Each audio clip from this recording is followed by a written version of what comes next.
Yes, people, what's happening? Welcome back to Chelsea Fan TV and welcome to another edition of the Chelsea Fan TV podcast. Before we dive into the episode, guys, make sure you like, comment, subscribe, and hit that bell notification button. And Chelsea recorded just their second win of the season at Craven Cottage with a 2-0 win against Fulham with goals from Mykhailo Mudryk and Amanda Broja, firing us up to 11th. So we still haven't quite made it into the top half of the table, but we are getting ever closer. Some good performances, some more confidence and momentum to take into the game against Burnley on Saturday. But Lewis, how good is it, mate, to have a conversation about a game that we've actually won? Because it's not happened that often, has it, mate? Yeah, it feels like the first time in God knows how long where I actually feel a bit optimistic about where we're going in the league. It's good to be back with 2 wins in the space of a week. Feel like we're a bit greedy even getting that at this point. It shows how far we've fallen in the last couple of months, but we're on the up. I feel like we can go to Burnley and get a positive result. Everything after that is just whatever happens. We're gonna have to take that a game at a time. But yeah, I'm glad to be back, and I'm glad to be back with some wins. First time in ages. Yeah, mate, tell me about it. It's getting a bit depressing. I mean, it's only 1 win, so it's important not to get carried away. But as you said, because we've been so deprived, we have got to enjoy these moments because we're not really sure where the next one might come from. Which sounds weird saying that as a Chelsea fan. But I mean, mate, if we take last night's game, like obviously I think we played pretty well. Second half there was a bit of a drop off compared to the first half, but we didn't really need to push on and do much more. Yeah, if we're being greedy, it would have been nice to get maybe another goal or two, but we just kind of managed the game pretty well. I thought, for me, mate, before we get to, I just wanted to touch on Conor Gallagher. You know, he's coming for a lot of stick from Chelsea fans. I'll include myself in that at times. You know, at the start of the summer window, I'll put my hands up there as well. At the start of the transfer window, I was like, do you know what? I didn't want him out as in like get rid of this guy, but I was like, do you know what? If an offer comes in, I'm not fussed if he goes. I wouldn't be bothered if he left. But having said that, he's got his head down. He's had a good pre-season. He's got the trust of the manager, and fair play to him, mate. He's been bloody good this season, hasn't he? Are you surprised at how well he's done? I'd say it was more today's game, if anything. Yeah. Well, yesterday's game, but he was brilliant against Fulham. Like the passing was better, the decision making was better. It felt like a completely different player to the one I'd seen for the last 3-4 games before that. That's where my thing is, where I need to just see a bit more consistency from him. But there's an improvement. Like we can be honest about that and say it's not the same player from last season. No. There's good performances. I think he's got better defensively. Going forward, he's now starting to look better. I just need to see it more consistently first before I really start to believe. But he was good. Very good against Fulham, and I hope he continues on. I don't know if he's still going to be here, only because there's still an ongoing contract situation with him, and it looks like we're trying to sell him. But at the worst, he's raising his transfer value. 50 million looks like a completely fair price tag for him. Just keep it up. If he stays and he's playing like this, even better. But that Fulham game, that is the standard. I do not want to drop from there. But this is it. We know that he can do it now as well. We know what level he can reach in his game. No one's saying that he's on the same level as a Fernandes or a Caicedo, but if he can maintain that level or get very close to the level that he showed against Fulham, then he is going to be very useful for us. But, you know, as you say, the club did try to get rid of him in the summer. I know, obviously, the gaffer probably wanted to keep him, but I think it's more down to the contract situation. He's going to have 2 years left in the summer. So, yeah, there's going to need to be he needs to sign or he will have to be moved on, as such is the process. But I mean, the balance of that midfield last night for the first time in a number of games looked spot on. You know, the last few games we'd seen Enzo Fernandez playing as more of a number 10 with Gallagher deeper alongside Caicedo. But last night they switched it round sort of partway through the first half. It looks so much better. I mean, do you think that's the end now of Enzo playing further forward in that midfield? Because in them Forest games, Villa game, Bournemouth game, it was useless. It don't suit his skill set at all. He's much better from deeper. And Gallagher as well, with his energy and that pressing from the front. You want him as high up the pitch as possible. I'd hope so, especially with players coming back from injuries over the next coming weeks and months. Now we finally start to see a bit more of this pivot. I've said one of the biggest problems I've had so far is you spend 250 million on a pivot and you don't use it. You play Conor Gallagher in the middle instead. Now at least you push him a bit further forward. He looks a little bit better. Enzo and Caicedo look much better together as a result of that. And yeah, we just dominated the midfield all match. It's half the reason why the game looked so easy for us. That's why we were pushing for these transfers so much, because the midfield was the biggest issue for us at the start of last season. The fact we didn't address it was very alarming, and we saw how it worked out for us in games throughout the season. Forget finishing 12th, we never controlled the match from start to finish. Not once. Now we finally played that pivot together. We're finally starting to... That's the best Chelsea performance I've seen in probably a year. Yeah. Maybe the AC Milan 3-0 was probably the last time where I saw a Chelsea performance that good. And I think with a midfield like that, well, a pivot like that, yeah, that's the baseline for us continuing on in the next few games. It depends on who plays the 10. Is it Conor Gallagher? Is it Cole Palmer? Will it be Nkunku when he comes back? But they're better options now. Cole Palmer's been excellent for us since he's put on a Chelsea shirt. Every performance from him has looked brilliant, or it's shown signs of promise. And Nkunku, we already know how much we've missed him this season in spite of all the injuries. Gallagher, if he keeps up that level, he's in that conversation as well. He deserves to be. But we're now starting to see the midfield take shape, and I feel like that's where our best performances are going to come. Yeah, I don't think it's any surprise that our best performance has come with that midfield pivot. I mean, as you said, we barely see in the Enzo and Caicedo pivot. I think there's no surprise to me that the balance was spot on in the midfield, and it ended up being our best performance, not only this season, but our best performance in quite a long time. It's kind of mad that, we still got Romeo Lavia to come into that midfield, who hasn't even played for us yet. He's obviously out injured and stuff, so it'll be interesting to see kind of how he fits in. But yeah, the midfield's so important. It's been neglected for so many years, but it finally looks like now we've found ourselves a pivot, a midfield balance that should serve us well going forward for many years to come, and certainly the rest of this season. Just on Caicedo briefly, mate. Best game in a Chelsea shirt so far for you against Fulham? I thought it was brilliant. Definitely.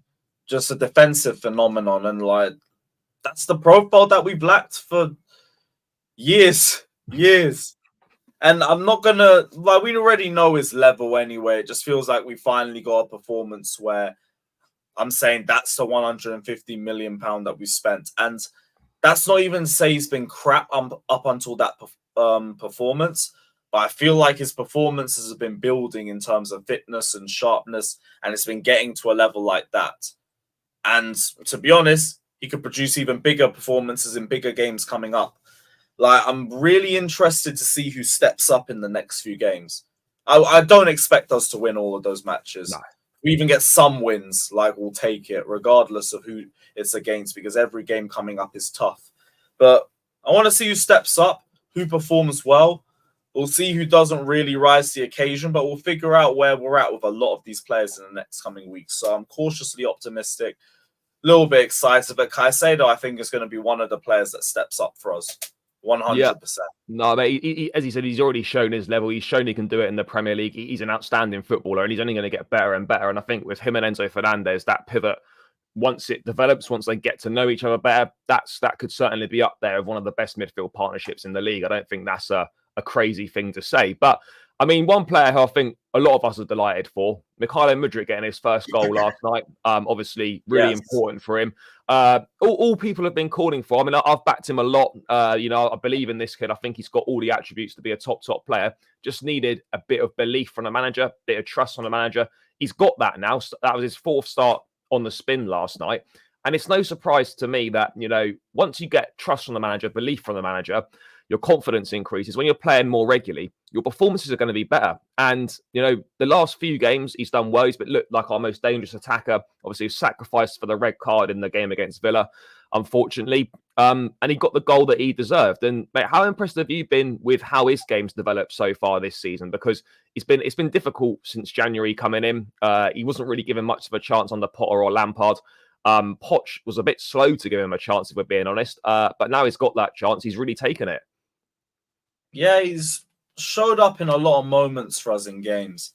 I think in the Fulham game, quietly, wasn't great other than the goal, but I'm glad he just got the goal. Like, honestly, we've been waiting ages for him to get that off the mark because everybody's been ripping him for the fact he cost 62 million and he hasn't scored. And we've heard all the narratives and agendas. At least that's done. At least we've got past that.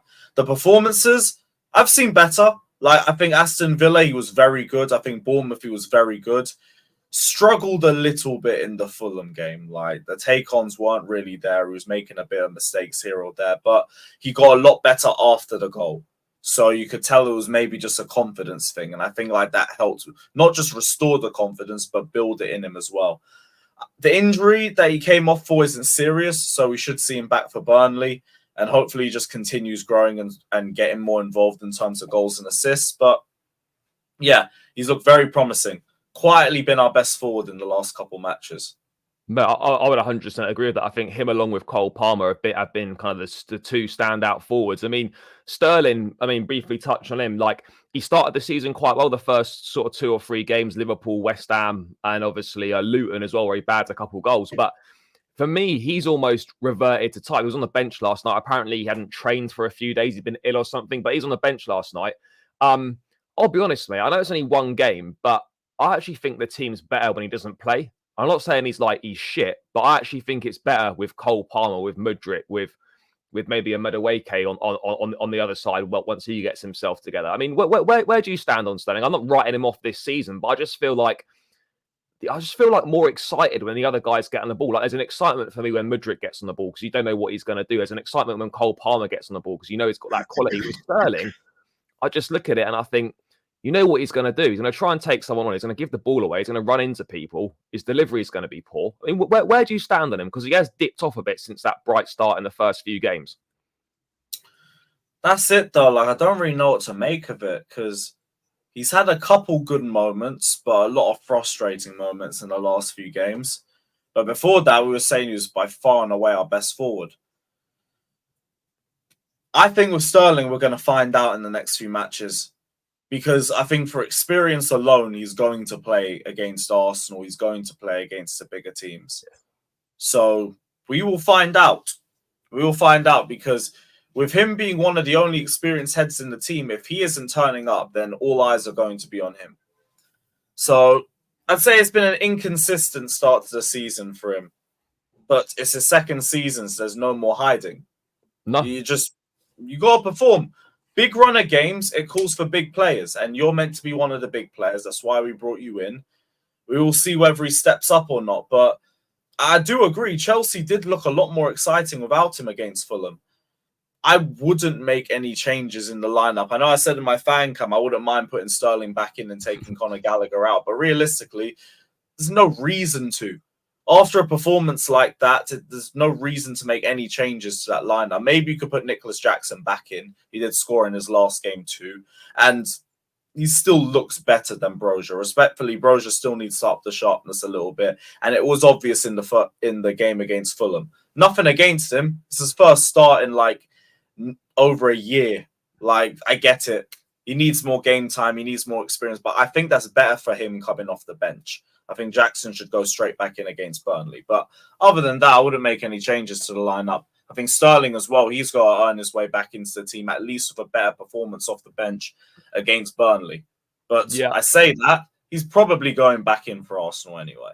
Yeah, I would imagine. So, as you say, this is time for Sterling to start stepping up because, as you say, they haven't got a lot of experience. But when you've got those young kids with a lot of ability, with a lot of talent that are starting to step up now and start performing, we've seen Mudryk doing it for a run of games now. We've seen Cole Palmer has been brilliant since he's come into the club.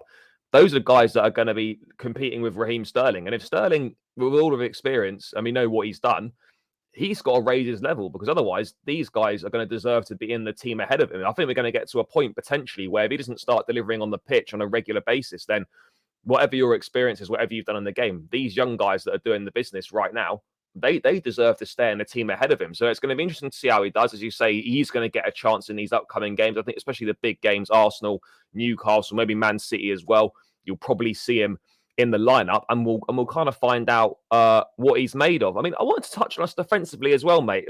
We know we've had problems in the attacking third, obviously, thankfully not last night, but low key defensively, even last season when we were losing pretty much every week, we weren't letting a lot of goals in.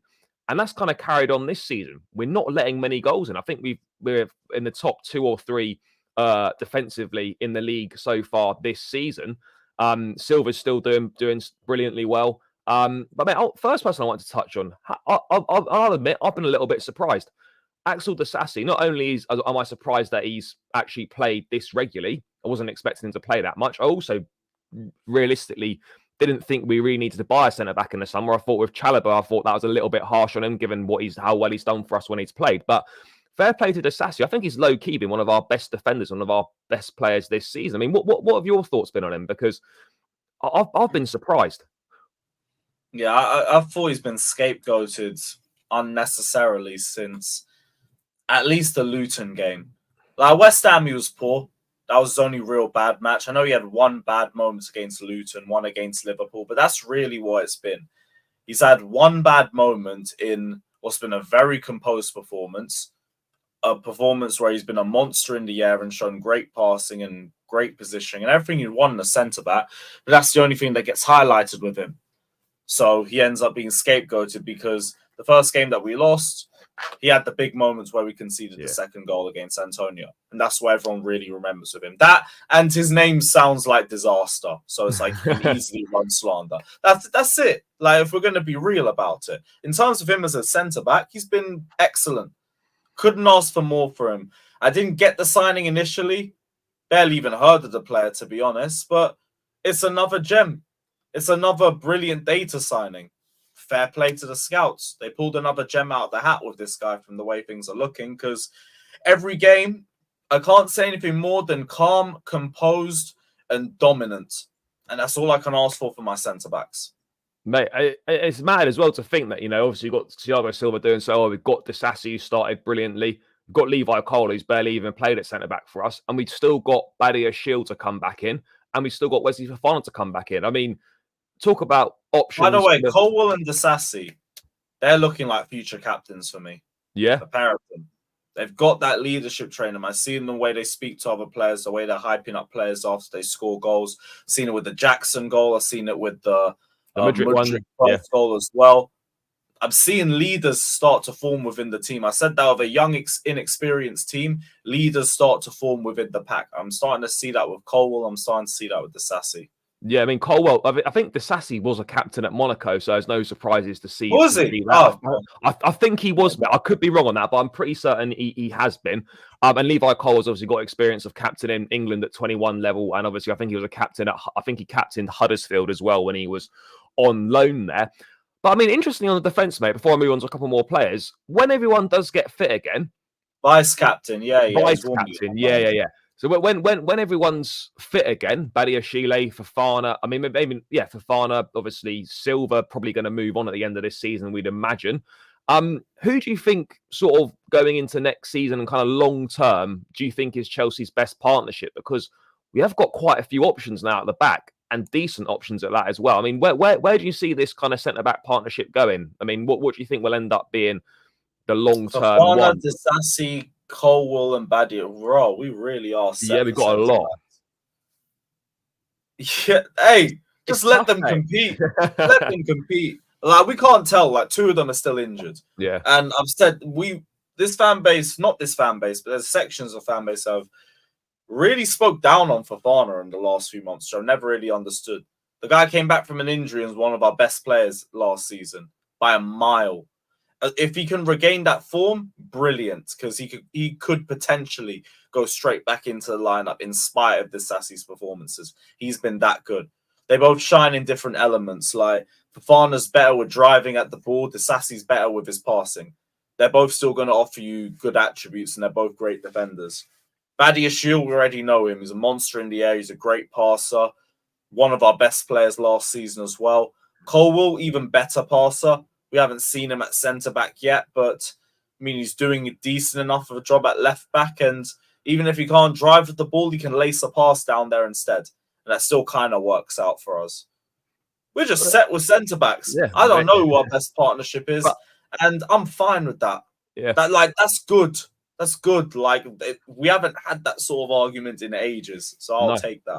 But I guess maybe a better question would be, what do you think happens with Badiashile when he gets fit again this season? Because we know we haven't got the Champions League games to rotate necessarily. If we go in a Carabao again, if he's fit, he'll probably play against Blackburn in the next round. He might play in those games. But how do you see him being fitted in this season? Because we've got that decent partnership with Silva and Disasi. Colwell can obviously come in as well. I guess the injury for Badiashile probably come at the worst possible time, because I think he could well have started this season as one of the first choice centre backs. How do you see him being put back into the side? Depends if Poch wants to bench or rest Silva, or if he wants him to compete with Colwell at left back, because it would be one or the other. I don't think you'd see Badiashile and Colwell play on either side, just because I think you're going to see Colwell at left back a little bit more often now. Yeah, other than that, could potentially either be on the bench or is Thiago Silva on the bench, because I don't see Disasi sitting on the bench. He's been our best centre back this season. That would be ridiculous. Yeah, I mean, yeah, it would be mad. I mean, as you say, we've got so many options. It's just a nice position to be in. But again, it does make it really important when you've got all these top quality players who are all going to want minutes. That's why qualifying for Europe or Champions League is so important this season, so we can have those games, so we can actually keep these players happy. That is a really important thing to make sure that we do that, because otherwise you could end up in a situation where there's not that many games to go around. There's too many players that need minutes, and it starts becoming a bit of an issue. But yeah, I mean, defense, I think we're pretty set. I just wanted to touch on Cucurella. Mate, I'll be honest. I still think he's a good footballer. He's coming for a lot of stick from the fan base, been booed at times, different standards for him compared to other players. I remember you've been saying that as well over the course of last season. He's waited patiently for his chance. He's played in both Carabao Cup games. He did very well against Brighton, I thought, particularly at right back. And he was at right back again last night against Fulham. And I thought he put in a solid performance. Do you reckon we could be seeing a bit of a Cucurella redemption arc, or just a little bit of a purple patch for him? I'd say redemption arc, if anything, but I don't know what the plan is with him after Gusto's suspension, because he's probably going to go right back into that position. I don't know. I've always said he was a little bit misjudged by Chelsea fans, just based off everything that happened off the pitch with him.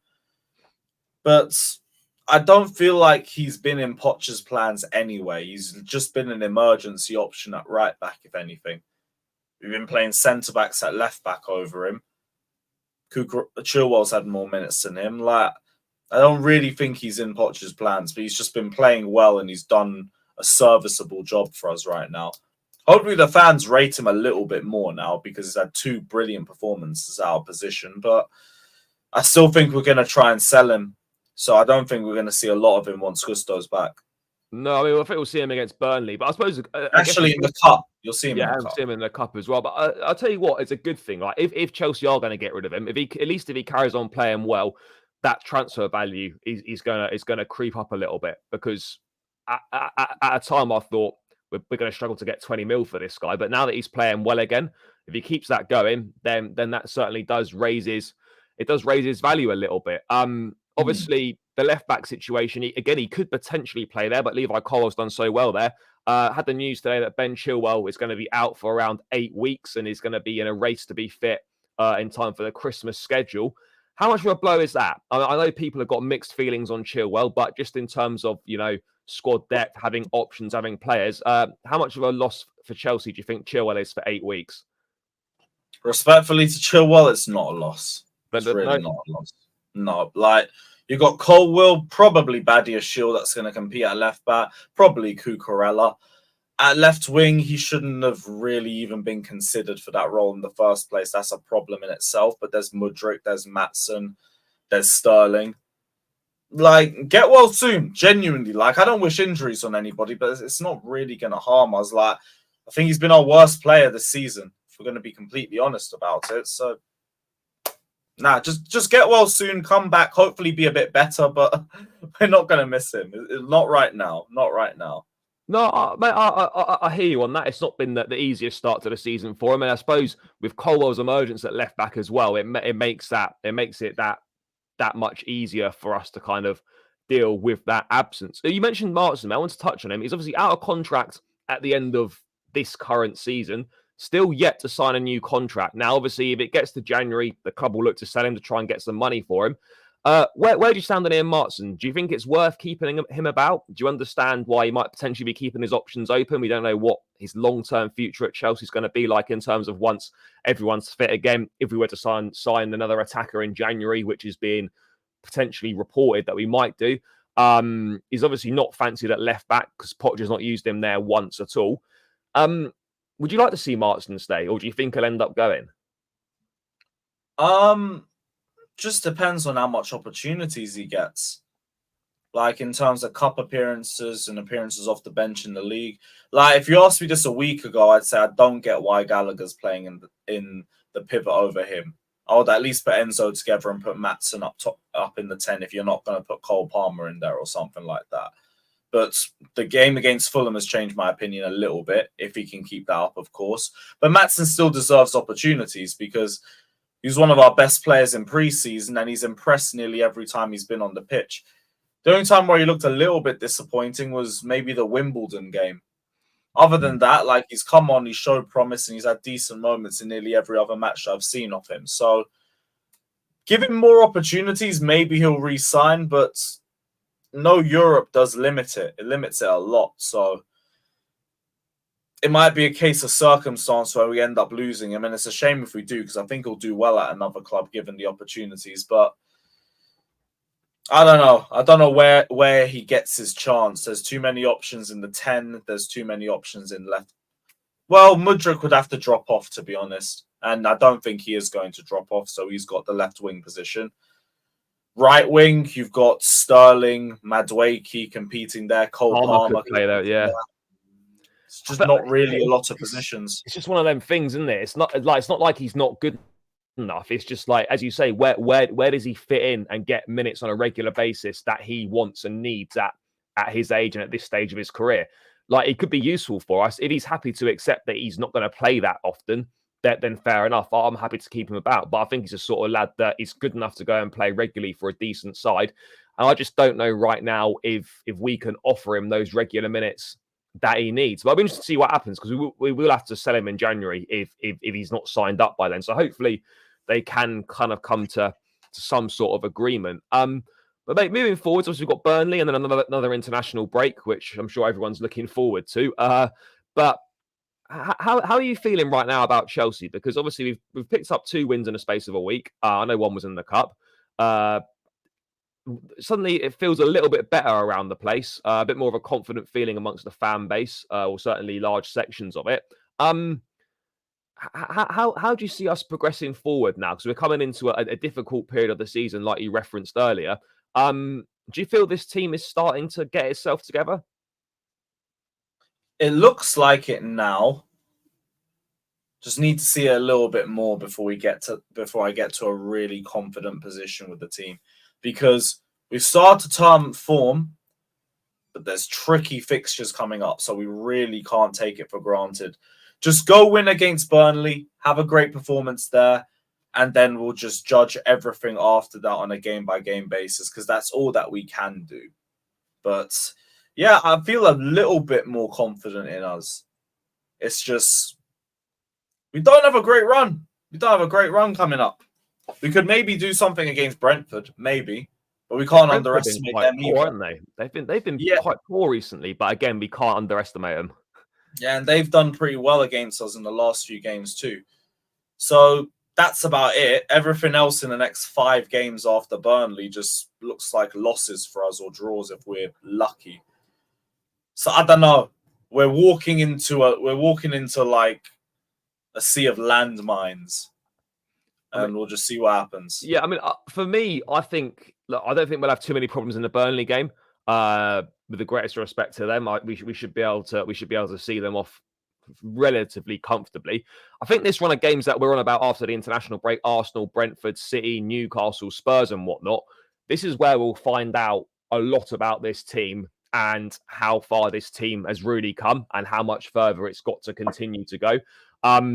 I don't expect us to win all those games. Absolutely not. I expect us to maybe pick up a couple, maybe surprise a few people here and there.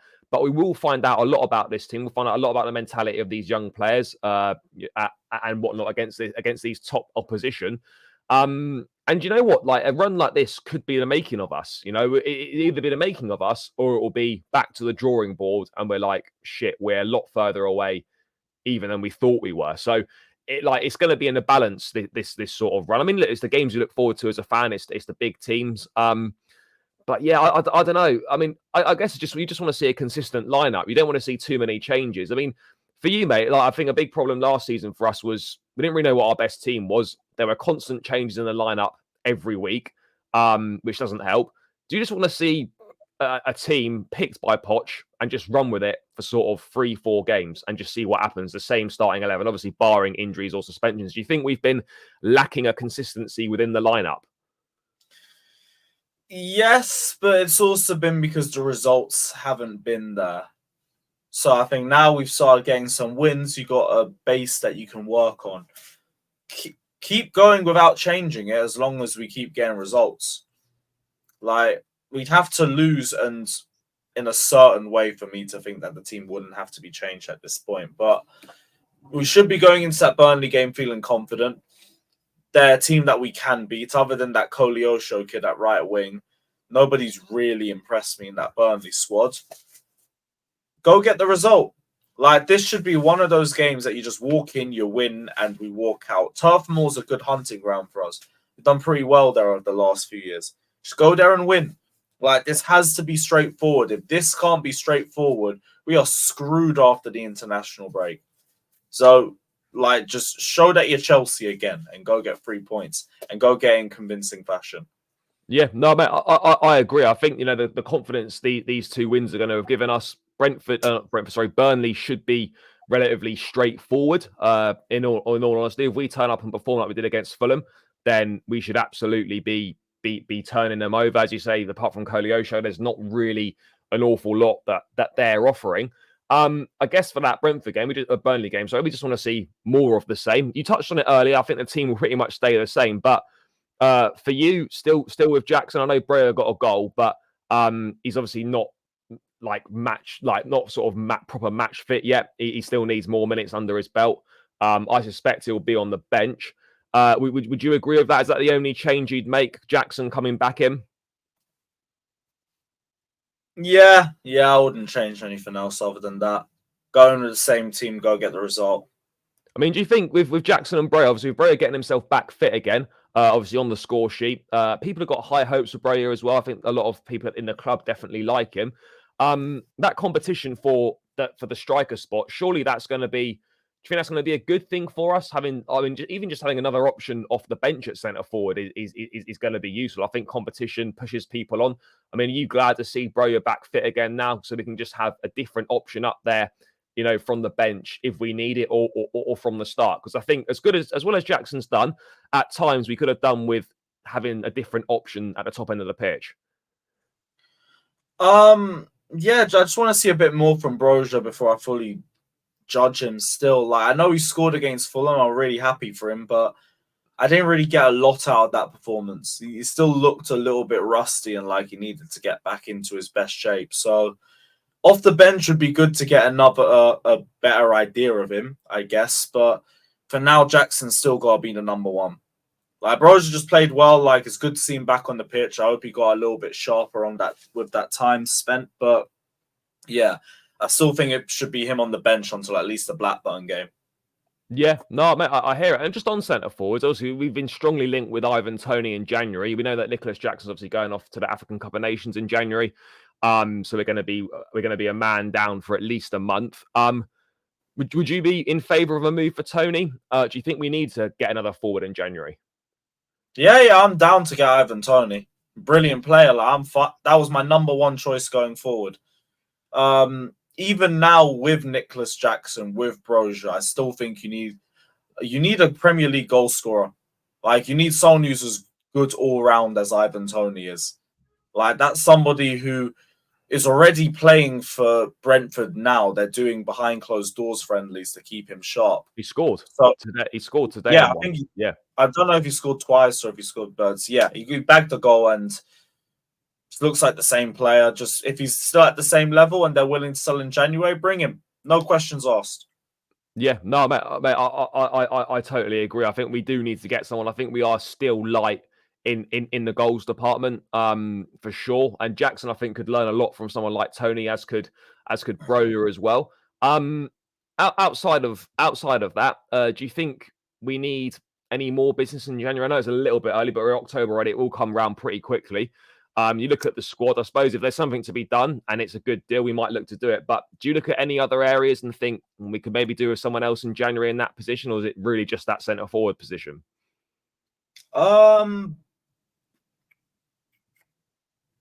Yeah, it probably would just be centre forward. Nowhere else really stands out. We got enough right backs, we got enough left backs, we got enough midfielders. Probably, I isn't it? guess. Probably is just Yeah. that number 9. Yeah, Get number 9. Maybe if you need to get a left winger. Yeah. But no, that would be a summer thing, if anything. That'd be Yeah. a summer if you have to. Yeah, just get a number 9. Other than that, like, I don't think there's anything we'd have to do now. Nah, mate, I agree on that front. I mean, on Tony, how likely do you think it is we get him? We know Arsenal are going to be interested. Probably Spurs might be interested as well. There'll be a lot of teams after him. We've seen with Bowley, he is prepared to sort of put the money on the table and do whatever it takes to get deals done. I mean, if we were in a race with the likes of Arsenal, etc., would you be confident we'd be able to pull it off? It depends on where we are. Like a week or two ago, I just said, don't even talk to me about Tony because like we look so unattractive right now. No one's gonna come near us. Get a couple results, maybe, but it still might be a lot to ask for. Yeah, I was with you, mate. He was my number 1 target in the summer. I think we would have pushed hard for him. Could have even been a Chelsea player now if it wasn't for the betting situation. We just got to push hard, do the groundwork, and see where it takes us. But as you say, it's come January, Christmas time, or whatever. It's going to be really important that we're either in those Champions League spaces or within touching distance. So it looks like he's got something appealing to go for. Because Tony at 27. This is going to be his big move. And he's going to want to get it right. He's going to want to make that step up to Champions League football and all that sort of thing. So, yeah, that's why this next run of games is so important, because it could well impact our chances on potentially signing an Ivan Toney. So, yeah, we do need to kind of step those performances up. Mate, to round out, score prediction for the Burnley game. I think last time we went there under Tuchel, I think we won like 4-1 or something, or 4-0. I remember Reece James got a couple of goals. But yeah, what are you thinking? I want to be confident and say 3-0. 3-0, decent. Yeah, mate, it's the last time we can do that. Yeah, for sure. You know, yeah. No, I agree, mate. I think we'll go there and pull off a victory. Probably go for I'll go for a 2-0. Should be relatively routine, relatively comfortable. But yeah, it's been a positive few days for Chelsea. Couple of wins. Head into the last game before the international break. Try and get the job done against Burnley, and then hopefully no one gets injured on international duty, and then we come back for a tough run of fixtures after the break. But yeah, Lewis, thanks so much for your time, mate. Massively appreciated as always, bro. Guys, we're going to round out the episode here. Make sure you like, comment, and subscribe to Chelsea Fan TV as always, and we'll catch you again in another video soon. Up the Chelsea.